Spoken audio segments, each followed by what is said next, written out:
Okay, so today I'm going to try assembling the front suspension actually on the bench. Just do a test assembly of all the various components to make sure I have the right washers and nuts, etc.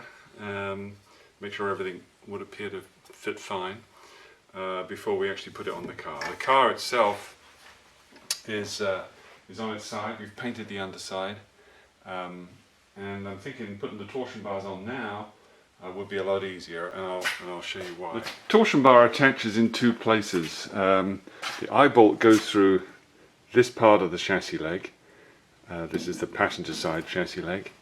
And the rear of the torsion bar attaches here. The bar itself goes through this hole, and the lever arm is bolted here. And there's a little plate that fits just in the inside here, which allows some adjustment. This is the plate, and it fits just right up there and allows some movement, some fine adjustment of the torsion bar.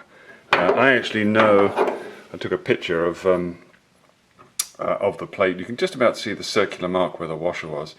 Took a picture of the plate before it was disassembled. So I'm pretty sure that when I put this back it'll be in exactly the same position. And similarly, the torsion bar, I didn't remove the arms, either the top, the larger cast wishbone arm, this is actually the lower wishbone,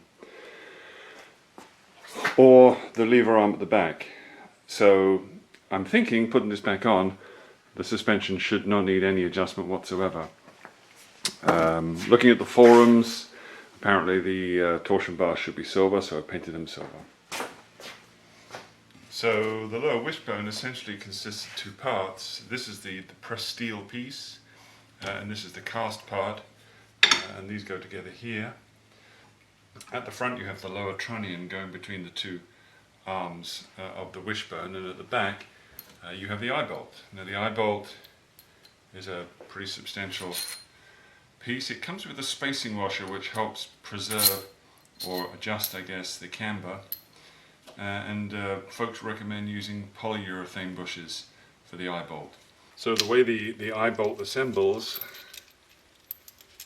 is as follows. So we have the pin which goes through the eye bolt.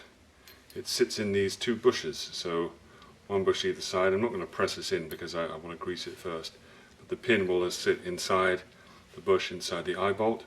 At one end there is a cup, this spigot cup. It's called the spigot pivot, and this goes on the end of this pin with a washer and a nut, like so. And this, you can imagine the chassis rail being here. This will go in like so. The eye bolt essentially gets clamped in between the two sides of the lower wishbone, the cast piece and the press piece, like so. The spigot here sits inside the lower wishbone. Now mine's a little tight here. This should just be, I think, pressed in once you clamp the two pieces together. So I'm just going to run a little bit of emery cloth around there to ensure that fits snugly. It shouldn't need drifting in, apparently. The pressed steel part of the wishbone simply gets bolted here with a simple nut and bolt. Here it's bolted with a fork which connects the tie bar. So the tie bar is here, and this little forked piece which is connected to the bolt there will go through there like so. Put a little bit of copperies in there and in the lower arm, and this should just fit in. Then we take the eye bolt. We've got the poly bushes. We've used the silicone grease. I think it's called Formula Prelube. Special grease for poly bushes. This is the shouldered washer, as it's called, and this fits on this side of the cross member. So this will locate here, and the torsion bar will come through there. And so the torsion bar is installed at the eye bolt. It's a bit of an effort to get that in. Now I just need to bolt up at this end, at the lever end, and put the plate in. So the end of the torsion bar is secured with a nut and a washer on this side and the shouldered washer, and then the lever arm itself with the black kind of adjustment plate. The bolt goes through this direction. There's a couple of washers in there, and then we'll simply screw down. So I'm going to leave the torsion bar where it is now. I'll just nip up the eye bolt nut down there on the other side of the chassis leg, and then I'll wait to put the other side of the lower arm, the pressed piece, when I install the kingpins and the trunnions, and I can only really do that once the shock absorber is installed, and that means the engine bay painted. So we'll leave it there for now.